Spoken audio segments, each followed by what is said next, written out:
जय श्री कृष्णा। आज जन्म दिवस है, हमारे यहाँ बड़े धूमधाम से मनाया जाता है। मनोविज्ञान में कृष्ण जन्म दिवस को एक अलग अंदाज में मनाते हैं। आज कैसे? आज हमारा टॉपिक कौन सा स्टार्ट होने वाला है? बाल विकास। बाल विकास में कहाँ से कहाँ तक का अध्ययन है, मैंने बताया था ना, किशोरावस्था तक का। कहाँ से? जन्म पूर्व से। तो आज क्या है? कृष्ण जी का जन्म। बढ़िया संयोग है। स्टार्ट करें क्लास। कृष्ण जी को प्रणाम करते हुए। चाइल्ड डेवलपमेंट, टॉपिक का नाम है चाइल्ड डेवलपमेंट, बाल विकास।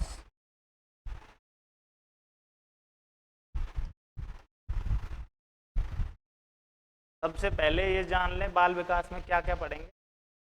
बाल विकास का थोड़ा बहुत जो इतिहास रहा है, का जो अध्ययन है वो कहाँ से स्टार्ट हुआ, कैसे हुआ, सबसे पहले किसने किया, उसके बाद फिर किसने किया, फिर ऐसे जो इसका विकास चला है बाल विकास के अध्ययन का, पहले उसके बारे में जानेंगे। उसके बाद बाल विकास के जो आयाम होते हैं, अप्रोचेज होती हैं, सिद्धांत होते हैं, अवस्थाएं होती हैं, उनके बारे में पढ़ेंगे। सबसे पहले कौन सा स्टार्ट होगा? का इतिहास, बाल विकास का इतिहास। बाल विकास का जो अध्ययन है उसकी शुरुआत कब से और कहाँ से और कैसे हुई। ठीक है, इसके लिए सबसे पहले बाल विकास का इतिहास। बाल विकास के इतिहास में सबसे पहले जो हमें फैक्ट मिलता है वो मिलता है, इनसे भी पहले मिलता है प्लेटो का। प्लेटो नाम सुना है? आत्मा का अध्ययन, मनोविज्ञान को जो आत्मा का अध्ययन कहते थे ना, प्लेटो साहब, उन्होंने सबसे पहले इसका अध्ययन स्टार्ट किया। रिपब्लिक नाम से एक उनकी पुस्तक थी, लेकिन वो एक फैक्ट के तौर पे पुरानी बात हो जाती है, तो हमारे एग्जाम के लिए जरूरी नहीं है, मतलब उसका कोई पूछेगा ही नहीं। हमारे एग्जाम के लिए जो मॉडर्न हिस्ट्री है, यहाँ से जो इसकी शुरुआत हुई है, ये जरूरी है। मॉडर्न में सबसे पहले नाम आता है कोमेनियस। कोमेनियस 1628, मतलब 17वीं शताब्दी में। 17वीं शताब्दी में कोमेनियस ने स्कूल की स्थापना की, एक स्कूल बनाया। वो स्कूल कैसा बनाया? ओनली इन्फेंट के लिए। इन्फेंट समझते हो? नवजात शिशु या शिशु, छोटे बच्चे होते हैं, उनके लिए स्कूल बनाया। अब उनके लिए स्कूल क्यों बनाया? पहले तो नहीं था। आज की जो हमारी नई शिक्षा प्रणाली आई है, इसमें 3 वर्ष से और 6 वर्ष तक का जो स्कूली व्यवस्था की गई है ना, आंगनवाड़ी केंद्र पे, तो ये कब की गई है? 2022 में, 21 में। इन्होंने इस बात के बारे में कब सोच लिया था? 1628 में इन्होंने ये स्कूल बनाया। स्कूल क्यों बनाया, क्यों जरूरत पड़ी? क्योंकि बड़े, जो उम्र में बड़े थे, उनके लिए तो स्कूल की व्यवस्थाएं थी, पढ़ाने लिखाने की सब व्यवस्थाएं थी, बच्चों पर ध्यान नहीं दिया जा रहा था। ठीक है, तो इन्होंने क्या है, उनके बारे में, बच्चों पर ध्यान देते हुए उनके लिए स्कूल की स्थापना कर दी। ठीक है, इन्होंने एक बुक लिखी थी, द ग्रेट डिडक्टिक। अब इसका नाम इंग्लिश में रहेगा बुक का, जो होता है वही होता है। ये बुक थी द ग्रेट डिडक्टिक। इस किताब में इन्होंने बताया कि प्रकृति के अनुसार हमें चलना चाहिए। मतलब कोई 6 साल का बच्चा है और उसको आप ग्रेजुएशन लेवल की बातें बता रहे हो, क्या वो समझ पाएगा? इसमें क्या उसकी मानसिक क्षमताओं की कमी है? इसमें मानसिक क्षमताओं से ज़्यादा उसकी परिपक्वता की कमी है। मानसिक क्षमताएं तो 6 साल के बच्चे के हिसाब से होंगी ना, उसमें उसके लिए जो बड़ा कोर्स है वो समझ में नहीं आएगा। उसका रीजन क्या हुआ? परिपक्वता हुई। ये परिपक्वता को ही बता रहे हैं, जो प्रकृति के अनुसार चलती है वो परिपक्वता ही होती है, उम्र के हिसाब से चलती है। तो इन्होंने सबसे पहले इस स्कूल की स्थापना कर दी। उसके बाद इन्होंने क्या बताया? कि हमें प्रकृति के अनुसार चलना चाहिए। बच्चों को जो भी पढ़ाना है, जो भी सिखाना है, वो प्रकृति के अनुसार होना चाहिए। जितनी उनकी एज है उसी हिसाब से उनको कुछ बताना चाहिए। ठीक है। इसके बाद ये कॉमनिस्ट ने बता दिया, 17वीं शताब्दी में बता दिया, 1628 में। ठीक है, ये याद रख लेना। उसके बाद पेस्टोलॉजी। पेस्टोलॉजी का नाम आपने सुना होगा, नहीं सुना? सुना होगा।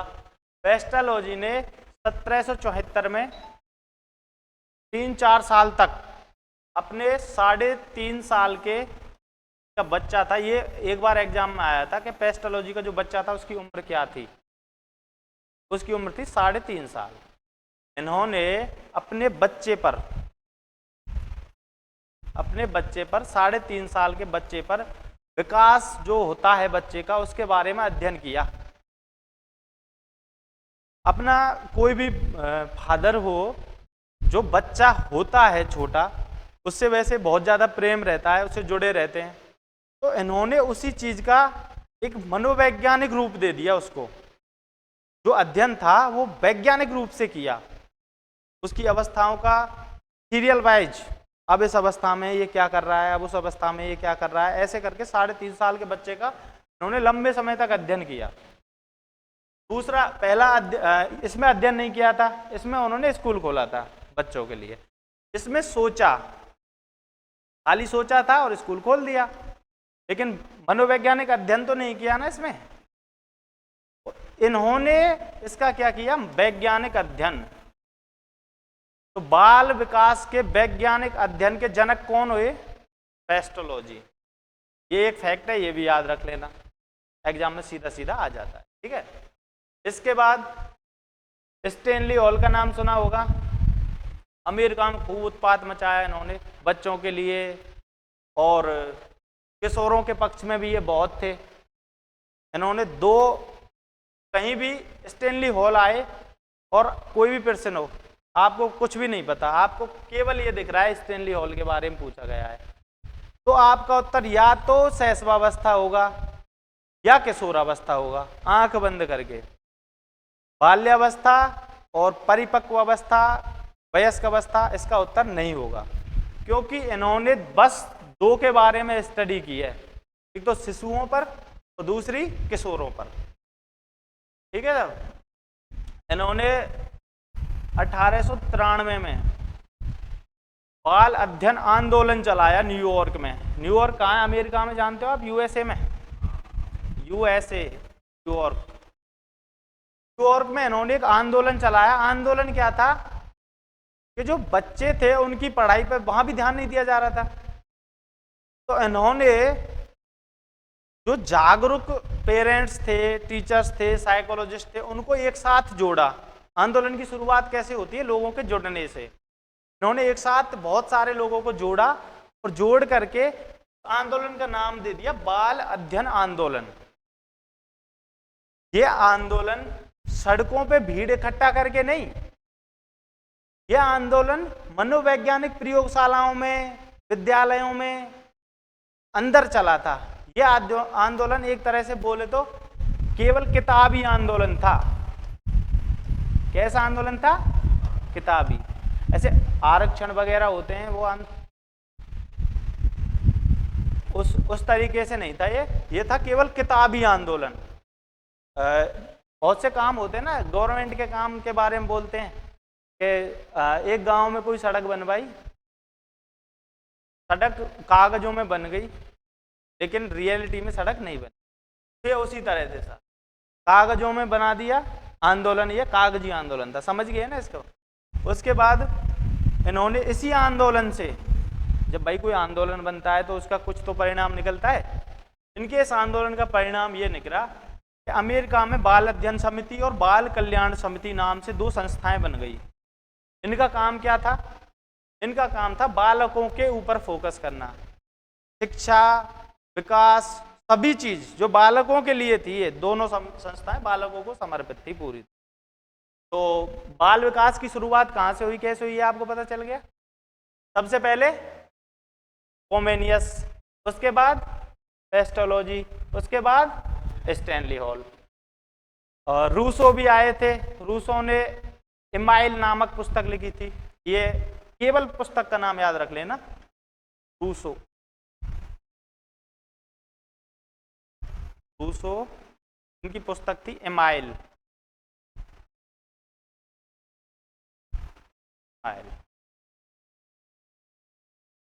अभी जो एमाइल पुस्तक थी, ये पुस्तक का जो शीर्षक था ये इनका काल्पनिक शिष्य मानकर लिखी थी। इसको इन्होंने माना था जो ये पुस्तक डेडिकेट की जा रही है, ये एमाइल नाम का इनका शिष्य है, रियलिटी में नहीं था। उसी को बेस मान के उसी के ऊपर ये पुस्तक लिखी थी, इसीलिए इसका टाइटल एमाइल था। ये केवल याद रखने का फैक्ट है कि एमाइल पुस्तक किसने लिखी, रूस।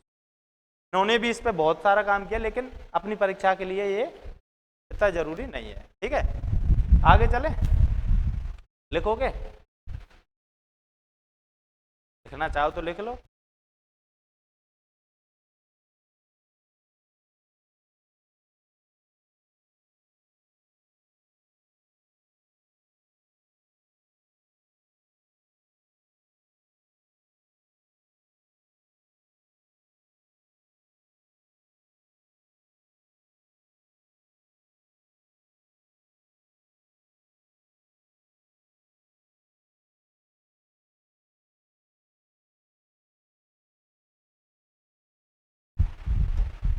बाद में क्लास को रोक के जब लिख लेना। अब उसके बाद अमेरिका में आंदोलन की जब शुरुआत हुई है, तो अमेरिका में ही बाल सुधार गृह 1887 न्यूयॉर्क में बनाया। बाल सुधार गृह का मतलब क्या होता है, जो जेल होती है ना, वो जेल होती है 18 वर्ष की उम्र से बड़े के लिए, उससे जो छोटी उम्र के होते हैं उनके लिए होते हैं बाल सुधार गृह। अब ये कौन से बच्चों के लिए था बाल सुधार गृह? ये बाल सुधार गृह था जो अपराधी बालक थे। भाई बहुत से बच्चे ऐसे होते हैं उम्र 18 से कम है लेकिन कोई अपराध की प्रवृत्ति में संलग्न हो जाते हैं, तो उन अपराध की प्रवृत्तियों से उनकी निवृत्ति के लिए, उन्हें अपराध की प्रवृत्ति से अलग करने के लिए बाल सुधार गृह बनाए जाते हैं। आजकल तो बहुत हैं। बाल सुधार गृह में होता क्या है, जो अपराधी बालक है उसको अपराध की जो उसकी प्रवृत्ति है उससे मुक्त करना, के बारे में ऐसी शिक्षा देना जो अपराध ना करे। और पहला जो बाल सुधार गृह था ये कहाँ बना? न्यूयॉर्क यूएसए में। कब बना? 1887 में। ठीक है। उसके बाद प्रथम बाल निर्देशन केंद्र ये था शिकागो में। शिकागो जानते हो? हाँ, शिकागो में था ये। 1909 में विलियम हिल्ली,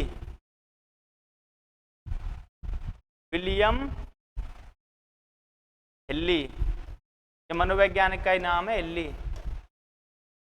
विलियम हिल्ली ने प्रथम बाल निर्देशन केंद्र, जो बाल अपराधियों को तो बाल सुधार में सुधारेंगे, लेकिन जो अपराध करे ही ना उससे पहले ही उसको निर्देशित कर दिया जाए बालक को, तो वो अपराध करेगा ही नहीं। तो इन्होंने पहला जो बाल निर्देशन केंद्र था वो कब बनाया? 1909 में। ये भी एक फैक्ट है, याद रख लेना। ठीक है। अब ये हो गई पूरे विश्व की बातें, अमेरिका की ज्यादातर बातें आई हैं इसमें। अब हमारे देश के बारे में, हमारे देश में भी तो भाई बाल विकास हुआ है। बाल विकास का अध्ययन हमारे यहाँ भी तो हुआ है। हमारे यहाँ मुख्य रूप से दो नाम आते हैं बस। पहला नाम गिजुभाई बघेला, ये मध्य प्रदेश के थे, लेकिन गुजरात में इन्होंने बाल मंदिर की स्थापना की।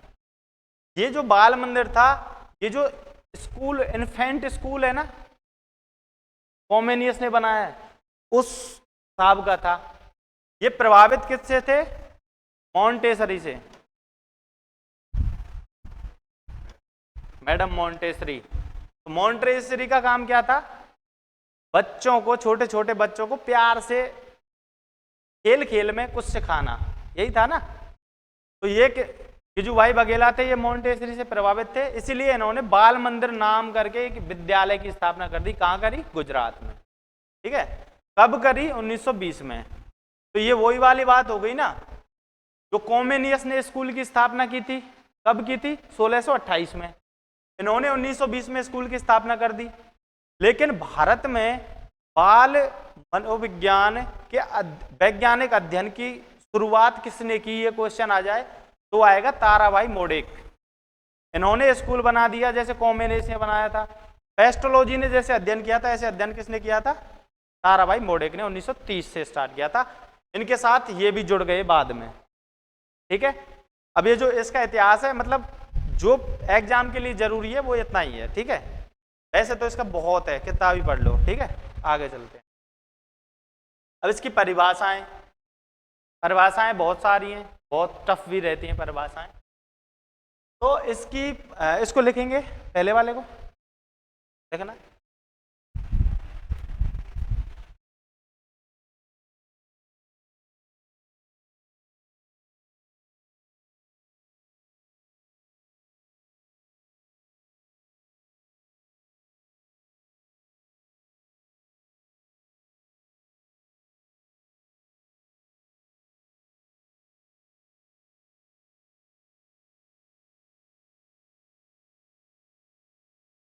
चार लाइनें लिख ली होंगी। अब इसके आगे चलो, इसके आगे परिभाषाएं आ गई इसकी, किसकी, बाल विकास की परिभाषाएं।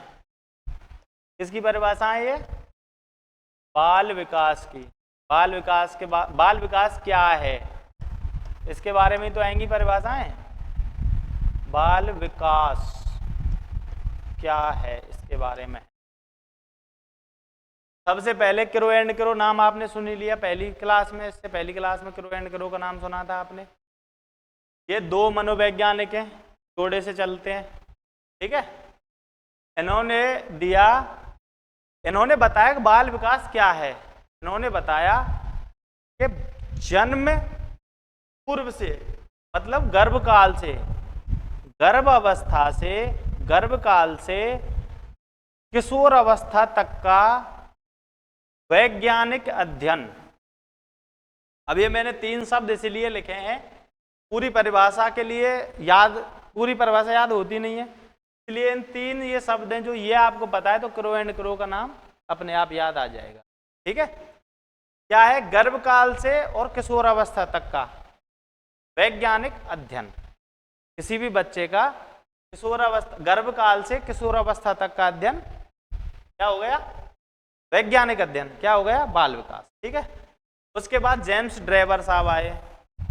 जेम्स ड्रेवर एक मनोवैज्ञानिक हुए। इन्होंने क्या बताया, इन्होंने बताया जन्म से परिपक्व अवस्था तक का अध्ययन।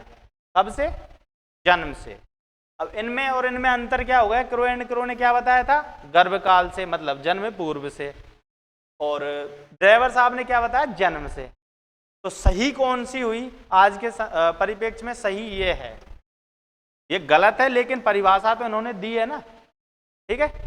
ऐसे ही हरिलॉक मैडम थी, उन्होंने भी बताया। मोंटेसरी ने बताया। मोंटेसरी ने क्या बताया, यार केवल समझने की बात है, उसमें परिभाषा आने की कोई संभावना नहीं है।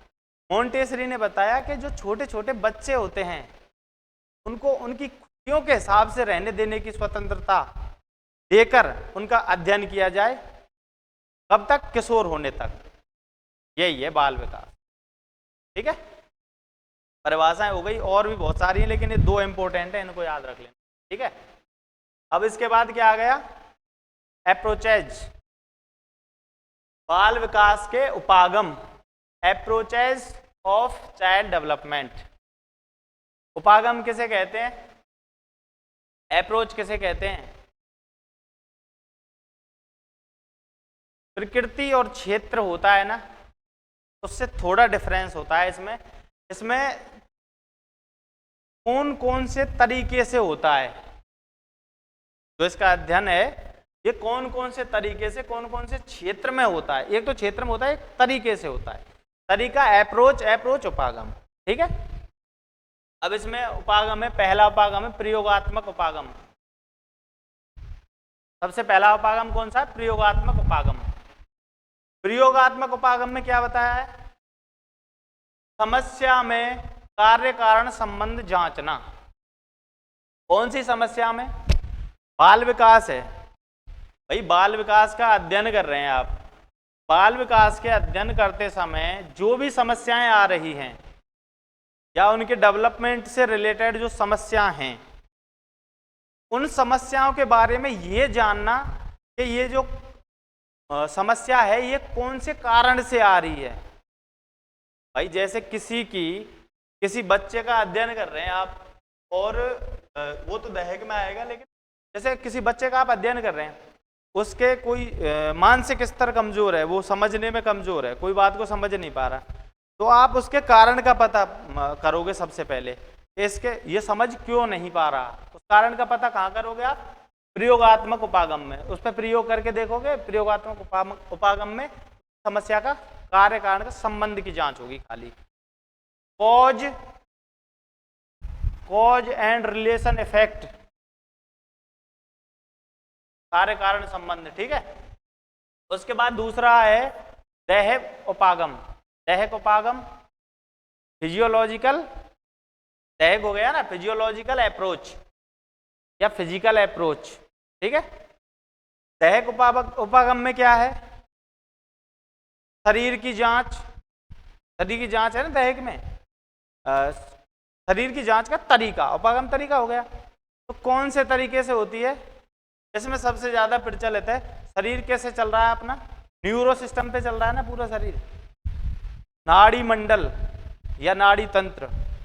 तो इसमें जो दैहिक उपागम है, इसमें नाड़ी तंत्र द्वारा समस्या का समाधान करना है। कौन सी समस्या का? शारीरिक समस्या का, ठीक है। उसके बाद विकासात्मक उपागम, डेवलपमेंटल अप्रोच। इसमें डेवलपमेंट के बारे में है, जो विकास हो रहा है, जो विकास की अवस्थाएं हैं। अवस्थाएं कितनी है अभी बताई नहीं है, लेकिन आगे आपको आएंगी अवस्थाएं। हरलॉक ने बताई, मोंटेसरी ने बताई हैं 8, हरलॉक ने बताई हैं 8, 10। तो ऐसे मतलब अलग अलग मनोवैज्ञानिकों ने अलग अलग बताई हैं, लेकिन सर्वमान्य जनरली जो चलती हैं वो हैं 4। कौन कौन सी? गर्भावस्था, शैशवावस्था, बाल्यावस्था और किशोरावस्था। अवस्था हालांकि उससे आगे भी है, लेकिन बाल विकास में कहाँ तक का अध्ययन होता है? किशोरावस्था तक का, ठीक है। तो इसमें क्या है, जो विभिन्न अवस्थाएं, जो मैंने अभी ये 4 अवस्थाएं बताई हैं, इन अवस्थाओं में जो उसका विकास हो रहा है, उस विकास की मात्रा, भाई जैसे इसमें जैसे पहली अवस्था है, उसमें शरीर जो अपना माइंड है, इसका वजन कितना होगा, मांसपेशियों का वजन कितना होगा, तो वो मात्रा हो गई ना, वजन इतना है। तो 2 में अलग अलग है, तो तुलनात्मक अध्ययन हो जाएगा उसका। उसके बाद मात्रा के बाद आ गई गति, स्पीड। किसी अवस्था में स्पीड स्लो होती है, किसी अवस्था में फास्ट होती है, किसी में उससे फास्ट होती है। अगर ये अभी सीटेट में एक स्पीड का क्वेश्चन आया था, स्पीड का क्वेश्चन कैसे आया था वो देख लो। क्वेश्चन आया था ऐसे, सबसे पहले गर्भावस्था,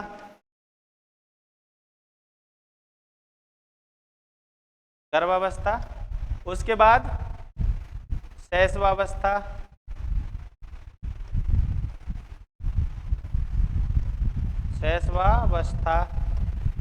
उसके बाद बाल्यावस्था,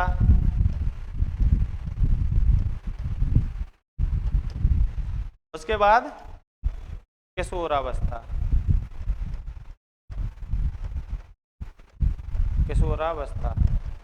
तो इनमें विकास की गति कैसे कैसे होती है इन अवस्थाओं में, ये क्वेश्चन आया था। इसी में से है ना विकासात्मक उपागम में सबसे जो तेज है विकास, सर्वाधिक तेज गति से कौन सी अवस्था में होता है? इनमें से सबसे ज्यादा तेज होता है इस अवस्था में, सबसे तेज, वेरी फास्ट, क्योंकि 9 महीने में एक बीज कोष से एक पूरी मानवीय आकृति में बच्चा बन जाता है। तो इससे फास्ट कोई सा भी विकास नहीं है आगे चल के, भाई बहुत ज्यादा तेजी है ना इसमें। उसके बाद आ गई शैशवावस्था। शैशवावस्था में इससे तो होता है धीमा, इसको लिख दें हम खाली तेज। ये वेरी फास्ट, ये फास्ट। तेज होता है लेकिन इससे कम तेज होता है गर्भावस्था से। ये तो आप याद रखना कि सबसे तेज तो गर्भावस्था में ही होगा, उससे आगे की बात चल रही है तो औरों में तुलना हो रही है तेज या मंदे की। गर्भावस्था नहीं दी जाए तो ही तो मैं बता रहा हूँ ना, उसी के आगे का ही बता रहा हूँ। अगर गर्भावस्था ऑप्शन में ना हो उसी के बारे में, मतलब इनका जो रियल में जो होता है एग्जैक्ट बता रहा हूं मैं, ठीक है।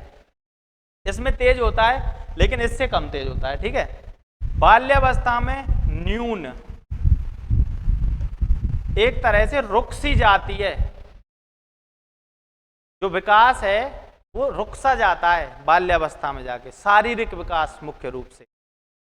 शैशवावस्था में तेज हो रहा है, बाल्यावस्था में न्यून हो रहा है, किशोरावस्था में पुनः तेज होता है, और इसके बाद शारीरिक विकास तो रुक ही जाता है, बाकी विकास चलता रहता है लेकिन शारीरिक विकास रुक जाता है, ठीक है। ये विकास के बारे में नहीं है, ये है शारीरिक विकास के बारे में, ठीक है। सबसे तेज गर्भावस्था। अब अभी ये नहीं हो, सपोज दैट ये नहीं हो, ये ऑप्शन में नहीं हो गर्भावस्था, अब यही क्वेश्चन था ना आपका, अगर ये ऑप्शन में नहीं हो, ये तीन हो तो शैशवावस्था उत्तर है, अगर ये भी नहीं हो तो किशोरावस्था उत्तर है। बाल्यावस्था में तो मतलब बिल्कुल कम है, सबसे कम बाल्यावस्था में ही आएगा, ठीक है। इसमें भी अब अवस्था पढ़ेंगे, उसमें हम बहुत विस्तार से इसको पढ़ेंगे, क्योंकि शैशवावस्था और बाल्यावस्था का जो काल है ना, ये सामान्य रूप से और मनोवैज्ञानिकों ने जो अपने हिसाब से दिया उसमें अंतर है। यहाँ पूर्व बाल्यावस्था भी होती है, उत्तर बाल्यावस्था होती है, पूर्व किशोरावस्था, उत्तर किशोरावस्था, तो उन अवस्थाओं के हिसाब से अलग अलग होता है। पूर्व किशोरावस्था में तेज होता है, उत्तर किशोरावस्था में रुक जाता है। पूर्व बाल्यावस्था में तेज होता है, उत्तर बाल्यावस्था में न्यून होता है। फिर शैशवावस्था 2 वर्ष तक आ जाती है, इसमें नॉर्मल तेज होता है लेकिन पूर्व बाल्यावस्था से कम तेज होता है। वो अवस्थाएं पढ़ेंगे, उसमें हम विस्तार से पढ़ेंगे, ठीक है। उसके बाद ये विकासात्मक उपागम हो गया, उसके बाद आ गया व्यक्तित्व उपागम। व्यक्तित्व उपागम शील गुणों के आधार पर। शील गुण कौन कौन से हैं आप जानते हैं? शील गुण,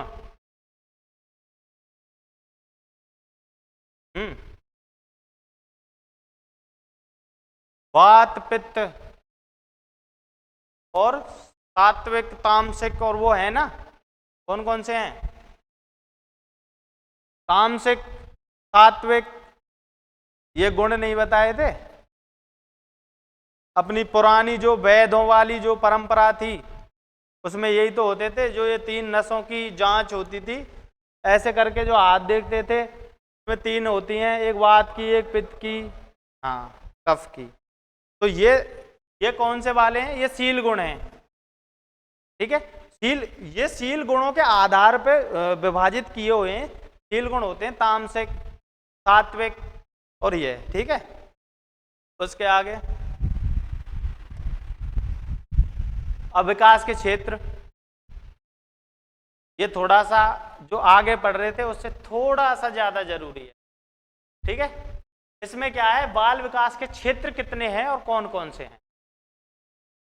इसमें अगर क्वेश्चन आ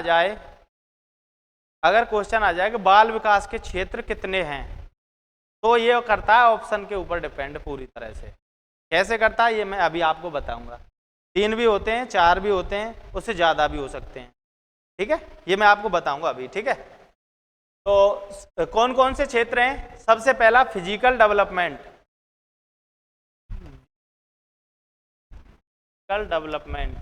उसके बाद कॉग्निटिव डेवलपमेंट, उसके बाद सोशल डेवलपमेंट, उसके बाद इमोशनल डेवलपमेंट, हिंदी में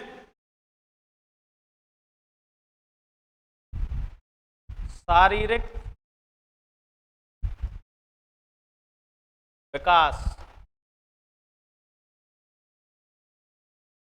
उसके बाद मानसिक विकास,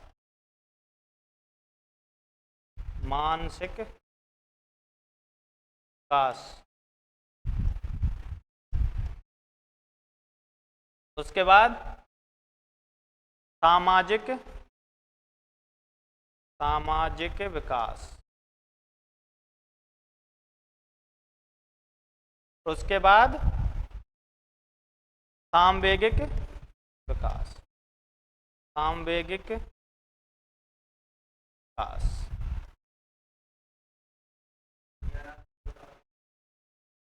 जो मानसिक विकास है इसी का दूसरा नाम संज्ञानात्मक विकास है। इसको कॉग्निटिव डेवलपमेंट भी लिख सकते हैं और मेंटल डेवलपमेंट भी लिख सकते हैं। मेंटल या कॉग्निटिव बात एक ही है, मानसिक विकास हो या संज्ञानात्मक विकास हो बात एक ही है। कॉग्निटिव बोल दो या मेंटल डेवलपमेंट बोल दो, ठीक है। तो ये 4 प्रकार हो गए। अब इसमें क्या क्या आता है, जो भी शरीर में विकास होता है, शरीर में कौन कौन से विकास होते हैं, लंबाई का बढ़ना, वजन का बढ़ना, और क्या क्या विकास होते हैं, मांसपेशियों का बढ़ना, ये लंबाई को बढ़ाएगा या वजन को भी बढ़ाएगा। ऐसे ही मानसिक विकास में कॉग्निटिव डेवलपमेंट में क्या क्या आता है, बौद्धिक क्षमताओं का विकास होना, विभिन्न तरीके से जो बौद्धिक क्षमताओं का विकास होता है वो इसमें आएगा। उसके बाद सामाजिक डेवलपमेंट में क्या आएगा, सोशल डेवलपमेंट में सामाजिकता के बारे में जो भी विकास होता है। भाई एक समाज में रहने के बाद, जैसे कोई समाज में रह रहा है तो उसमें जो भी विकास हो रहा है समाज में रहने के लिए जो जरूरी है सामाजिक विकास में आएगा। इमोशनल, संवेगात्मक या भावात्मक, जो अपने इमोशंस होते हैं, भाव होते हैं। भाव कौन कौन से होते हैं जानते हैं आप, क्रोध, लोभ, मोह, दया, घृणा, ईर्षा, ये सभी भाव हैं। तो ये जो भाव हैं इन पे एक समय पे आदमी कंट्रोल पा लेता है। जब आदमी इन पे कंट्रोल पा लेता है तो उनका इमोशनल डेवलपमेंट एकदम ठीक ठाक बताया जाता है, ठीक है। इसी को एस्थेटिक बोला गया है, भाव सौंदर्य। भाव तो है लेकिन वो सौंदर्य के साथ प्रदर्शित कर रहा है, ठीक है। ये 4 हो गए। अब ये 3 कैसे हो जाते हैं, मुख्य रूप से 4 हैं। कभी कभी वो ऑप्शन में अगर 4 आएगा तो 4 ही है आंसर, अगर ऑप्शन में 4 ना हो तो 3 हो तो 3 कैसे हो सकता है। कभी कभी जो ये 2 है ना, सोशियल और इमोशनल, इनको बोला जाता है सोशियो इमोशनल। सोशियो सही है ना, इमोशनल, सोशियो इमोशनल डेवलपमेंट, सामाजिक संवेगात्मक विकास। एक साथ में ले लेते हैं तो कौन कितने हो जाते हैं विकास के क्षेत्र, 3 हो जाते हैं, ठीक है, जब इनको एक साथ ले लेते हैं। उसके बाद फिजिकल डेवलपमेंट में और क्या क्या आता है, मोटर स्किल, मनोगत्यात्मक कौशल। मनोगत्यात्मक कौशल कौन कौन से होते हैं, गत्यात्मक कौशल किसे कहते हैं पहले यही देख लो, है ना। मनोगत्यात्मक कौशल किसे कहते हैं, जिसमें हमारा मन मतलब दिमाग काम करे साथ में और हमारी क्रियाएं हों। अब ये स्पेशली शारीरिक विकास का भी भाग है, इसमें थोड़ा सा योगदान कॉग्निटिव का भी है, इसलिए इसको अलग से रखा गया है। इनको अगर सीधा पूछा जाए मोटर स्किल किसका भाग है तो फिजिकल डेवलपमेंट का, ठीक है। ऐसे ही लिंग्विस्टिक, भाषाई विकास, भाषाई विकास, ये किसका भाग है, कॉग्निटिव का, क्योंकि कॉग्निशन से होता है। मानसिक क्षमताओं के विकास ही तो हम भाषा का विकास करवाते हैं। और एक बात और इसमें एक्स्ट्रा ऐड कर लेना, भाषा है जो अर्जित है, क्वेश्चन आ जाता है कभी, ठीक है। उसके बाद मॉरल डेवलपमेंट, नैतिक विकास, चोरी करना बुरी बात है, कौन सा विकास है, मॉरल डेवलपमेंट, नैतिक विकास। झूठ बोलना बुरी बात है, कौन सा विकास है, मॉरल डेवलपमेंट। तो मॉरल डेवलपमेंट किसके अंदर आएगा, सोशल डेवलपमेंट के, सामाजिक संबंधों को प्रभावित करता है मॉरल है जो, ठीक है। उसके बाद एस्थेटिक डेवलपमेंट, भाव सौंदर्यात्मक विकास। भाव सौंदर्यात्मक विकास जो इमोशंस है उनको प्रकट करने का एक तरीका है सौंदर्य के रूप में, भावों को, ये भी इसी के अंदर आता है, इमोशनल। अब हम समझ लेते हैं मनोगत्यात्मक कौशल क्या है। मोटर स्किल तो ऐड करके अलग से समझते हैं।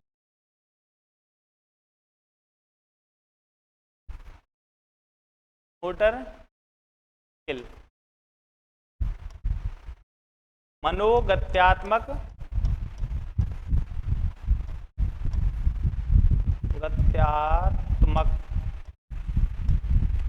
कौशल।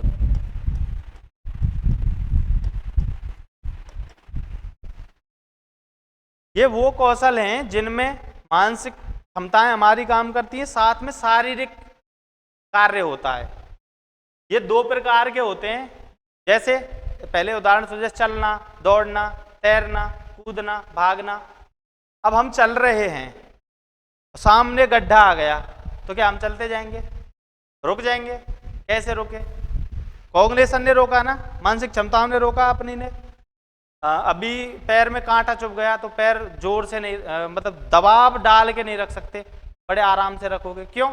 कॉग्निशन काम कर रहा है, प्लस में आप चल रहे हैं, दोनों मिलके काम हो रहे हैं इसमें। मन प्लस गति, गतिक, मनोगत्यात्मक, दोनों जुड़ गए ना इसमें। ये दो प्रकार के होते हैं, इनमें से कभी कभी नहीं, ज्यादातर के क्वेश्चन आ जाता है। सीटेट में आया हुआ अभी 20 अगस्त के दिन जो सीटेट हुआ था उसमें आया था। क्या आया था? उसमें आया था तैरना कौन सा मनोगत्यात्मक कौशल है। उसे जानने के लिए पहले हमें यह जानना जरूरी है मनोगत्यात्मक जो कौशल है वो कितने होते हैं, है ना। ये होते हैं दो तरीका के। कौन कौन से होते हैं? सूक्ष्म, सूक्ष्म गत्यात्मक या मनोगत्यात्मक, है ना, गत्यात्मक। और दूसरा क्या है? स्थूल, बिल्कुल सही। दूसरा है स्थूल, स्थूल गत्यात्मक या मनोगत्यात्मक। ठीक है, स्थूल और सूक्ष्म दोनों दो तरीके हो गए। इनको बोलते हैं fine motor skill,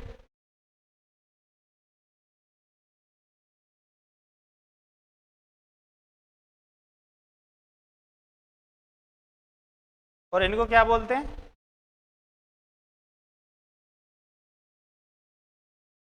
concrete motor skill. स्थूल कॉन्क्रीट को भी बोल देते हैं ना, कॉन्क्रीट भी बोल सकते हैं।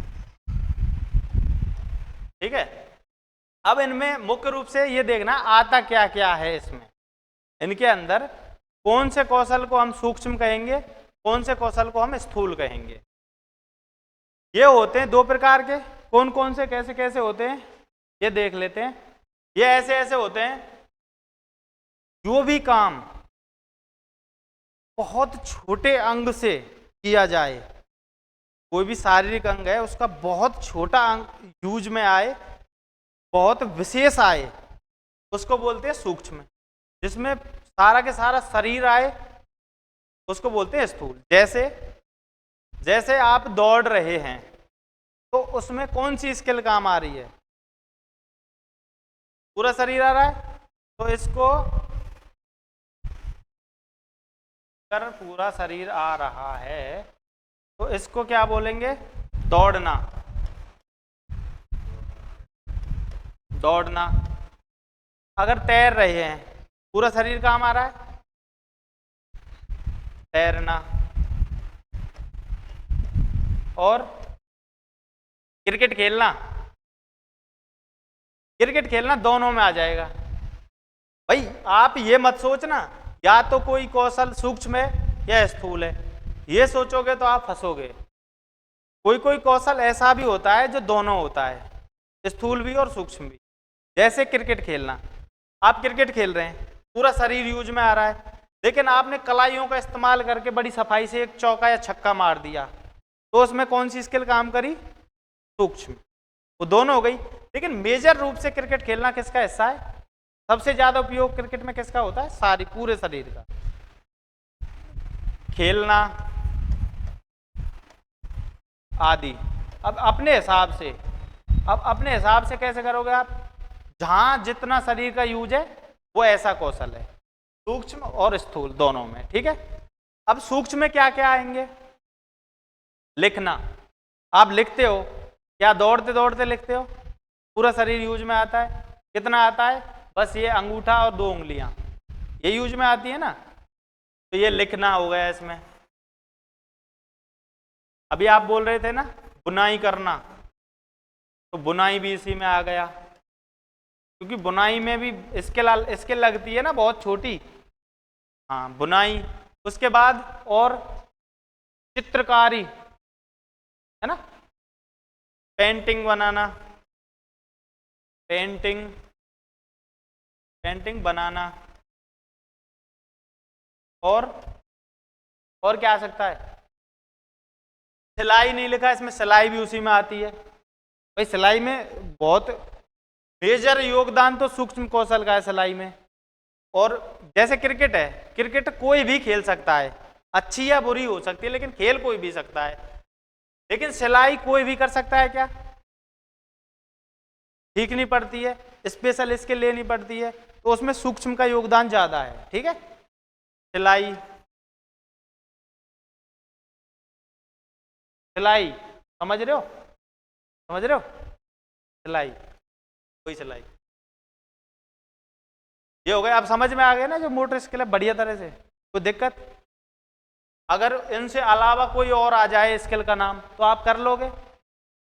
कौन से प्रकार का मोटर स्किल है, कर लोगे ना? क्या, तो चलो आगे। इससे पहले, हाँ, उसके बाद अब लैंग्विस्टिक डेवलपमेंट के बारे में, भाषा का विकास। भाषा का विकास कैसे होता है, उसमें किसका योगदान है? मानसिक, ये मैंने बता दिया वैसे है ना। भाषा के योगदान, भाषा के विकास में मानसिक योगदान है। उसके बाद मोरल डेवलपमेंट में, मोरल डेवलपमेंट में सोशल योगदान, सोशल डेवलपमेंट का कैसे योगदान है, इसी का हिस्सा क्यों माना गया है ये मोरल डेवलपमेंट? कोई भी आदमी है जो नशा करता है, ठीक है, अच्छे लोग तो नहीं करते, जैसे हम नहीं करते, आप नहीं करते, लेकिन कोई भी आदमी जो नशा कर रहा है तो वो क्या कर रहा है? समाज को उससे कोई प्रॉब्लम होगी या नहीं होगी? होगी ना, क्योंकि वो नशा करके जहाँ भी जाएगा वहाँ का वातावरण खराब होगा, वहाँ हो सकता है लड़ाई झगड़े भी हों या कोई और समस्याएं पैदा हों। तो जो भी उसने नशा किया वो समाज को इफेक्ट कर रहा है, तो सामाजिक डेवलपमेंट के भीतर आ गया, अंदर आ गया। और कोई चोरी की तो समाज का माहौल खराब हुआ, कोई दंगा कर रहा है, कोई लड़ने भिड़ने वाला है, जो भी इमोरल बात करता है, नैतिकता से परे जो बात करता है, अनैतिक जो बात करता है, वो समाज को प्रभावित करती है। और नैतिक करता है वो भी समाज को प्रभावित करती है। वो कैसे करती है? एक अच्छे रूप में, ठीक है, उससे अच्छा समाज, सुसभ्य समाज बनता है अगर कोई नैतिक व्यक्तियों का संग्रह हो समाज में। उसके बाद इमोशनल, इमोशनल ये बड़ा एक बहुत अच्छा इमोशनल डेवलपमेंट का रूप है ये, भाव सौंदर्य। ज्यादातर किशोर अवस्था के बाद भाव सौंदर्यात्मक विकास होता है, किशोर अवस्था तक भाव सौंदर्यात्मक विकास नहीं। मेनली 20 वर्ष तक, किशोर अवस्था 18 तक भी मानते हैं, 19 तक भी मानते हैं, 20 तक भी मानते हैं, लेकिन 20 वर्ष तक जो ये भाव सौंदर्य विकास है ये नहीं हो पाता है। मतलब बहुत से का हो जाता है, वो तो गति का है ना, किसी की गति तेज है उसको पहले हो गया, किसी की धीरे है तो उसको बाद में होगा, लेकिन जो जनरली होता है वो 20 वर्ष के बाद ही होता है। और बिल्कुल शुद्ध रूप में देसी हिसाब से जो मानते, जो अक्कल दाढ़ आती है ना, वो आने पर होता है ये, अपने इमोशंस को कंट्रोल करना। और किशोर अवस्था में तो बिल्कुल ही नहीं हो पाता है ये। इमोशन कंट्रोल रह पाते हैं क्या? अस्थिर होते हैं, कभी किसी पे दिल आ गया, कभी किसी पे आ गया, ये चलता रहता है ना। लेकिन 20 वर्ष के बाद जब भाव सौंदर्यात्मक विकास जब डेवलप हो जाता है, उसके बाद इमोशंस पे इतना कंट्रोल आ जाता है। जिनका विकास स्लो होता है उनको थोड़ा बाद में आता है, लेकिन आ जाता है। ठीक है, ये हो गया। अब चलते हैं इससे, अब लिख, थोड़ा इसको लिख लो।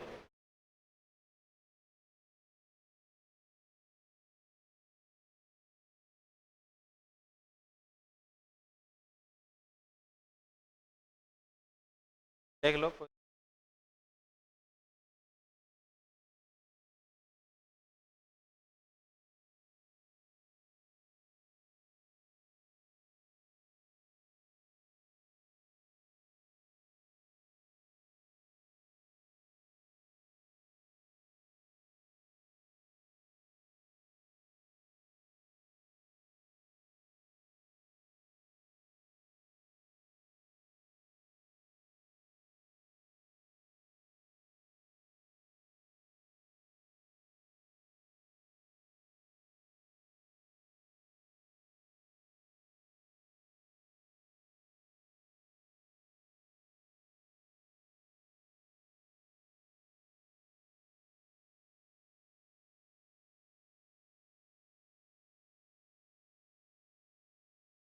लिख लिया?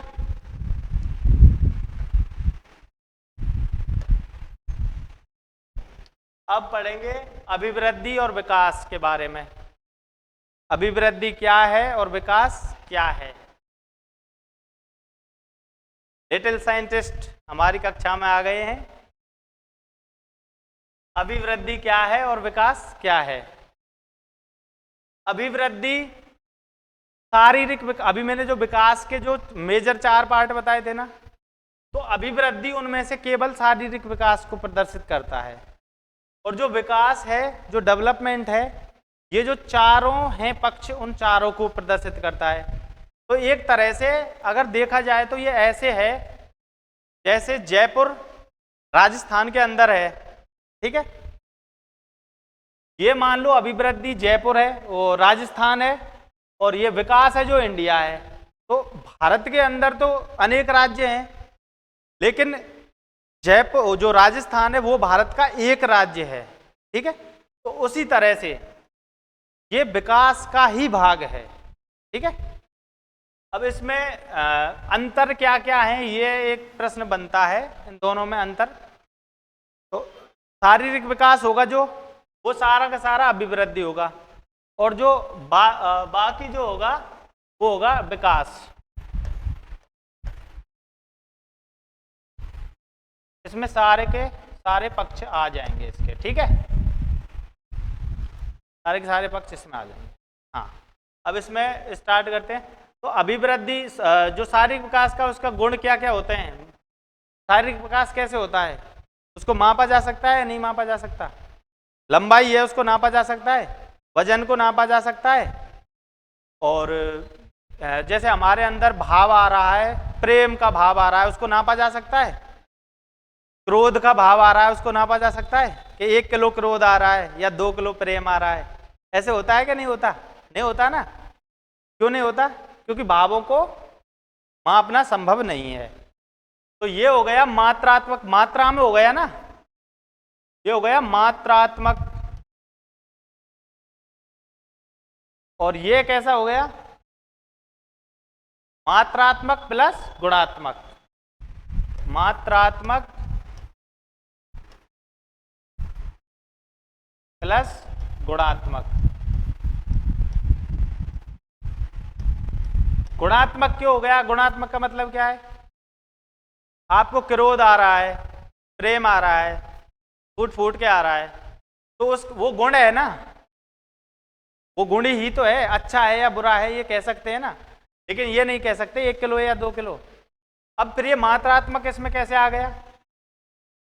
मात्रात्मक इसमें इसलिए आ गया क्योंकि पहले ही बताया था विकास में कौन कौन से पक्ष है, चारों। तो मात्रात्मक तो होगा ही होगा, प्लस में वो भी होगा गुणात्मक, ऐसे, ठीक है? अगला, और अगली विशेषता कोई आपके जो याद आ रही हो? सारी शरीर में और क्या क्या होता है अलग, जो इससे अलग होता है? हाँ, समय, बिल्कुल बिल्कुल सही, समय का होता है। कब तक चलता है? जो शारीरिक वृद्धि है, क्या आप जैसे लंबाई है कि पूरी जिंदगी बढ़ती जाती है? कब तक बढ़ती है? किशोरावस्था तक, अधिकतम 20 वर्ष तक। तो इसको हम कैसे लिखें? अवस्थाओं में वृद्धि, वृद्धि की समय सीमा, समय सीमा। और विकास की, विकास कब तक होता है? भाई आप, ये तो है ही, यहां तक तो होगा ही 20 वर्ष तक, उसके बाद मानसिक विकास कोई रुकता है क्या? तो इसकी कोई सीमा नहीं होती है। जीवन, हाँ बिल्कुल, ये बिल्कुल सही लगता है इसमें। जीवन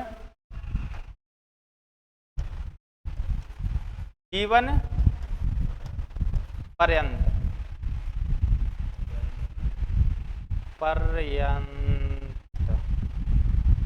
गलत, हिंदी कमजोर है। जीवन पर्यंत, जन्म से मृत्यु तक विकास चलता ही रहता है, और ये अभिवृद्धि रुक जाती है एक समय पे आके। और अगला,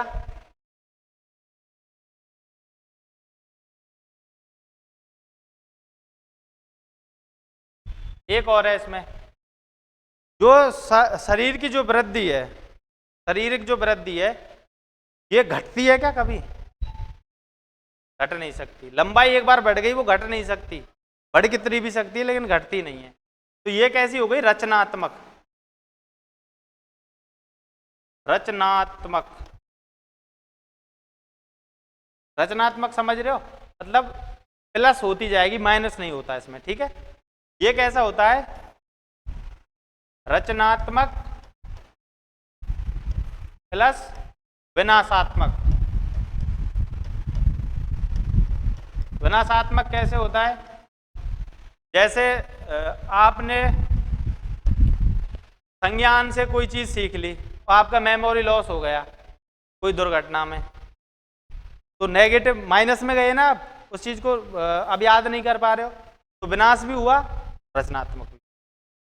बिल्कुल बिल्कुल ठीक है। हाँ वैसे भी है, तो कहते हैं ना बूढ़े बड़ों का दिमाग थोड़ा कम चलने लग जाता है, वो विनाशात्मक का ही एक लक्षण है। एक उम्र तक बढ़ता है, उसके बाद घटता है। हाँ ये इसी का भाग है भाई, अभिवृद्धि इसी का भाग है। तो इसका क्षेत्र कैसा होगा? संकुचित, संकुचित हो गया। और इसका कैसा हो गया? व्यापक, मतलब बहुत बड़ा क्षेत्र हो गया, चारों को लेकर चल रहा है, ये छोटा हो गया। और कोई वैसे अपने हिसाब से भी कर सकते हो ना आप, जो शारीरिक विकास है उसको मान लेना एक तरफ, सारे के सारे जो विकास है उनको मान लेना। और कोई आ रहा है ध्यान पे? एक सबसे इंपॉर्टेंट बात रह गई, जो शारीरिक विकास है ये होता है, जो अभिवृद्धि है ये होती है रेखीय, और ये होती है वर्तुलाकार। वर्तुलाकार, वर्तुलाकार मतलब, वर्तुलाकार का मतलब स्पाइरल, और ये कैसे होती है? रेखीय। विकास में कुछ घटेगा, फिर नया जुड़ेगा, फिर बढ़ेगा, फिर जुड़ेगा, फिर जुड़ेगा, फिर घटेगा, फिर जुड़ेगा, ऐसे होता है। ये होती है बस जुड़ती जाती है सीधे हिसाब से, ठीक है। अंतर इसमें उसका आता है दर का, ठीक है, विकास सीधा होता जाता है। इससे आगे देखो चलो, और इसमें अपने हिसाब से भी आप बहुत सारा कर सकते हो। अब पढ़ेंगे विकास के सिद्धांत, ये कल पढ़े। चल विकास के सिद्धांत और पढ़ लेते हैं एक बार, उसके बाद छुट्टी आपकी, ठीक। फिर आप व्रत हो तो व्रत करना अपना, और जो करना है जो, ठीक है। विकास के सिद्धांत, विकास के सिद्धांत क्या है कि विकास पूरे विश्व में जो भी कोई बच्चा है उसका विकास कौन से तरीके से होता है, जो सिद्धांत पूरे यूनिवर्स पे लागू होते हैं उनको बना दिया जाता है सिद्धांत। जो एक पे लागू होते एक पे नहीं होते उनको सिद्धांत नहीं बोलते, ठीक है। विकास के सिद्धांत कौन कौन से हैं? सबसे पहला मेरा प्रिय सिद्धांत सेफेलो कोडल, सेफेलोकोडल सिरा पाद भीमुखी सिरोपुंछीय, इसके नाम बहुत सारे हैं। सिरो, आप ये नाम याद रख लेना, सेफेलोकोडल, ये जरूर आएगा एग्जाम में। सिरा पाद विमुखीय, मस्तक सिरोपुंछीय, मस्तकोधोमुखीय, मस्तिष्क अधोमुखीय। तो इसका जो सीधा सा फंडा है वो ये है, जैसे ये बच्चा है, ये बन गया अपना बच्चा, ठीक है। ये बच्चा है, तो ये बच्चा कहीं का भी है, इंडिया का है, अमेरिका का है, ऑस्ट्रेलिया का है, या दक्षिण अफ्रीका का है, कहीं का भी है, पूरे विश्व में हर बच्चे का विकास ऐसे होता है, सिर से पैर की ओर, सिर से पैर की ओर। सबसे पहले जो बच्चे का विकास होता है वो यहाँ का होता है, सिर का, मस्तिष्क का। उसके बाद गर्दन को साधने लगता है, उसके बाद पीठ के बल लेटता है, उसके बाद वो बैठना सीखता है, उसके बाद उसके पैरों से चलना सीखता है घुटनों के बल, उसके बाद वो खड़ा होता है। तो विकास कहाँ से स्टार्ट हुआ? सिर से कहाँ कहाँ तक चला? पैर तक। तो ये विकास की दिशा का एक सिद्धांत है। विकास की दिशा कौन सी है? सेफेलोकॉर्डल। समझ में आ गया सेफेलोकॉर्डल क्या है? अब इसी से मिलता जुलता विकास की दिशा का ही दूसरा सिद्धांत है एक, वो है प्रॉक्सिमो डिस्टल। प्रॉक्सिमो डिस्टल में क्या आता है? प्रॉक्सी का मतलब नजदीक, प्रॉक्सी का अर्थ है नजदीक, प्रॉक्सी का, और डिस्टल का अर्थ है दूर, नजदीक से दूर की ओर या केंद्र से बाहर की ओर। इसका हिंदी में ये भी लिख देते हैं, केंद्र से बाहर की ओर, बाहर की ओर। ये कैसे है? ये बच्चा है, अभी बनाया था जो, वही बच्चा दोबारा बना लो। ये बच्चा है, ठीक है, ये बच्चा है और ये बच्चा बन गया पूरा, ये पैर हो गए, हाथ हो गए, ठीक है, फिर ज़्यादा बड़ा हो गया, कोई दिक्कत नहीं। तो इसमें बोलते हैं नजदीक से दूर की ओर या केंद्र से दूर बाहर की ओर। मानव शरीर में केंद्र किसे माना गया? नाभि को। मानव शरीर में नाभि को केंद्र माना गया है। तो इसका कहने का मतलब ये, नाभि जो केंद्र है इससे दूर की ओर होगा। अगर इसको ऐसे नाभि मान ले, ये नाभि है, तो कैसे होगा? इससे बाहर की ओर होगा, चारों तरफ बाहर की ओर होगा। जैसे उदाहरण के, अब ये समझ में आ गई ना ये बाहर की ओर कैसे होगा? उदाहरण के तौर पे समझें तो सबसे पहले जो हमारी ये है, ये हिस्सा, इसका विकास होगा, उसके बाद पूरे हाथ का विकास होगा, उसके बाद स्पेसिफिक होता जाएगा, फिर उंगलियों का विकास लास्ट में होगा। तभी तो बच्चा सबसे पहले पूरी हथेली से पकड़ता है, फिर उंगलियों से पकड़ना सीखता है। उसमें यही प्रॉक्सिमोडिस्टल विकास है, यही काम करता है, ठीक है। कैसे होता है? केंद्र से दूर की ओर। शरीर का केंद्र ये है, तो शरीर का जो कोना है वो हाथ की उंगली, पैर की उंगली, ये लास्ट में जाएगा, जो ऐसे होगा, ठीक है। हाँ बिल्कुल, बालों का विकास बाद में होता है ना, उसका मेन रीजन यही है, केंद्र से बाहर की ओर। बालों का विकास बाद में होता है। दो हो गए प्रॉक्सिमोडिस्टल। हाँ, पेंसिल पकड़ने वाला वो इसी में ही तो आएगा ना। पेंसिल पकड़ने वाला इसी में ऐसे आएगा कि कोई बच्चा को हम पेन दें, उसकी उम्र कम है, उसको पेन दें, तो वो इसको ऐसे पकड़ेगा पूरे हाथ से। उसके बाद उसको हम धीरे धीरे सिखाएंगे तो ऐसे पकड़ेगा। पहले वो ये विकास हुआ, ये विकास हुआ, ये हुआ, बाहर की ओर चल रहा है ना, यहाँ से निकला बाहर की ओर चल रहा है विकास। सबसे लास्ट में उंगली है तो सबसे लास्ट में होगा, ठीक है। प्रॉक्सिमोडिस्टल, सेफेलोकॉर्डल हो गए, दो हो गए, और एक दो सिद्धांत और पढ़ लो, ये जरूरी है थोड़े से, और फिर आपकी छुट्टी कर ही देंगे। एक समान प्रतिमान का सिद्धांत है। अगला है, दूसरा लिख लो, समान प्रतिमान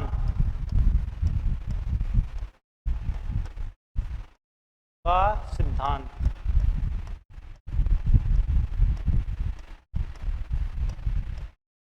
समान प्रतिमान का सिद्धांत क्या है?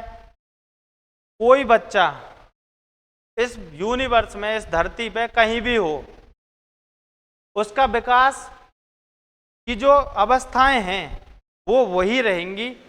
जो इंडिया में कोई बच्चा हुआ उसकी अवस्थाएं, और अमेरिका में कोई बच्चा हुआ उसकी अवस्थाएं, उसकी अवस्थाएं वही होंगी। सबसे पहले कौन सी अवस्था आएगी? गर्भावस्था, उसके बाद शिशु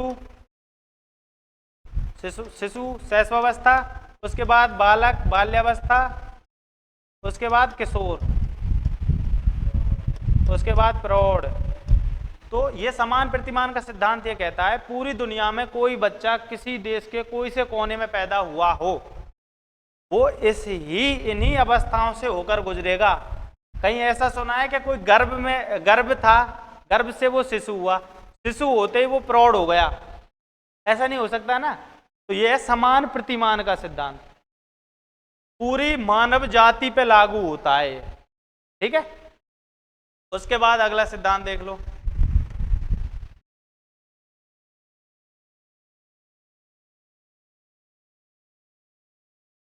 विकास की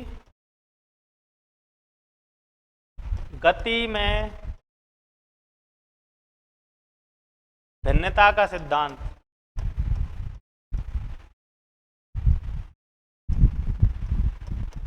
यह क्या कहता है?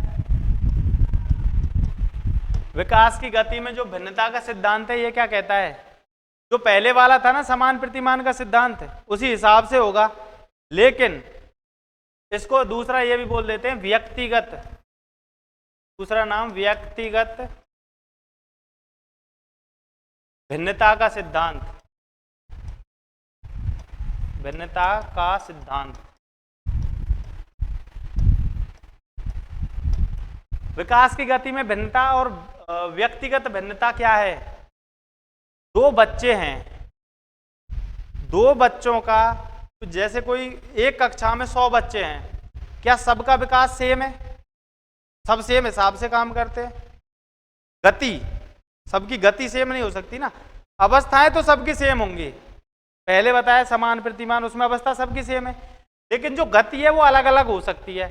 किसी की लंबाई पहले बढ़ गई, मानसिक विकास बाद में हुआ, किसी का मानसिक विकास पहले हो गया, लंबाई बाद में बढ़ी, वजन बढ़ गया, मानसिक लंबाई कम रह गई, वजन बढ़ गया, लंबाई बढ़ गई, वजन कम रह गया। तो मतलब जो गति है, गति बोल दो, दर बोल दो, ये अलग अलग होती है। तो व्यक्तिगत भिन्नता में गति का महत्वपूर्ण योगदान है, दर है उसको ही महत्वपूर्ण मानते हैं। इसमें क्या, कैसे मानते हैं दर को महत्वपूर्ण? दो बालक हैं, तो उन इंडिविजुअल्स का, उन स्वयं का विकास अलग अलग दर से होता है, अलग अलग दर से होता है। ठीक है, ये हो गया। उसके बाद पांचवा,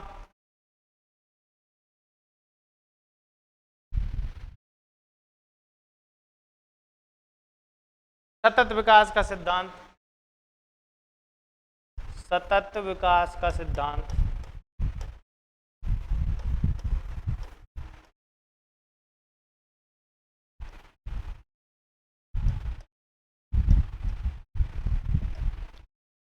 ये क्या कहता है? सतत का मतलब आप समझते हो कंटिन्यूअस।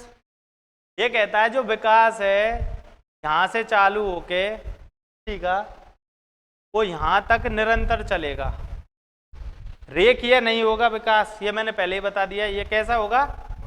वर्तुलाकार, लेकिन जीवन पर्यंत चलता है ना, यही है ना। तो जीवन पर्यंत सतत चलता है, ये हो गया सतत विकास का सिद्धांत। ठीक है,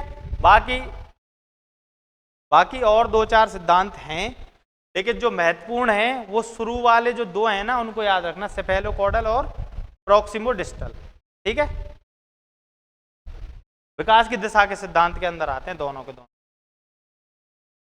ठीक है, ठीक है, तो जाओ अपने, नमस्ते।